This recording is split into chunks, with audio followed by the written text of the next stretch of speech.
Le coupe-bordure est l'outil indispensable du jardinier à utiliser après le passage de la tondeuse.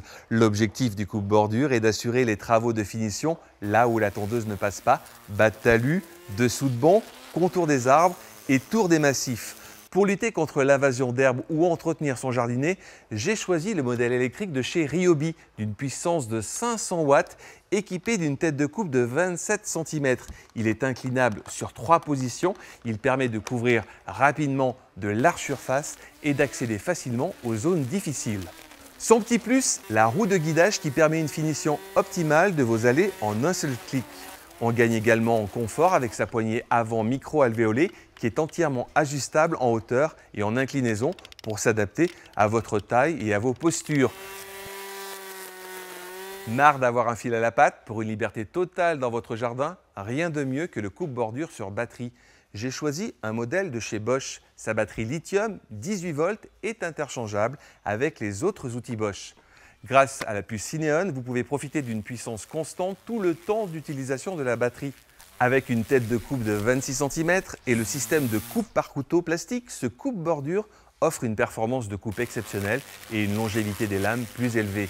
Le petit plus, c'est sa grande maniabilité. Longue poignée supplémentaire réglable, bouton poussoir de réglage en hauteur, fonction coupe verticale enclenchable par simple pression, tout ce qu'il faut pour faciliter son utilisation. Pour les utilisations intensives, vous pouvez choisir un coupe-bordure thermique. Je vous conseille un coupe-bordure McCulloch avec son manche fractionnable et sa poignée en boucle. Voici un produit facile à utiliser, à transporter et à stocker. Son moteur 2 temps équipé d'un pot catalytique de 25 cm3 en fait une machine puissante et fiable. Sa tête de fil Tap & Go permet une alimentation rapide, simple et semi-automatique du fil. Pour alimenter automatiquement le fil, il vous suffit simplement de frapper le sol avec la tête de coupe en cours de rotation.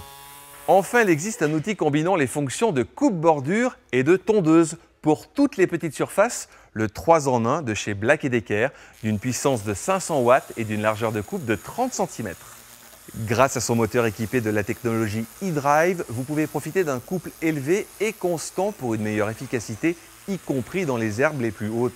Son support sur roue est compact et vous permet de transformer ce coupe-bordure en mini-tondeuse pour un entretien uniforme et plus adapté aux petites surfaces. Pour ce faire, le coupe-bordure se clipse très facilement sur le support.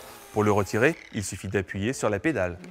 Pour les coupe-bordures électriques ou à batterie, aucun entretien n'est requis. Veillez simplement à nettoyer soigneusement le carter de protection après l'utilisation. L'herbe s'y accumule, peut sécher et s'avérer alors difficile à enlever, ce qui nuit à la longue à l'efficacité d'éjection de l'herbe de votre appareil.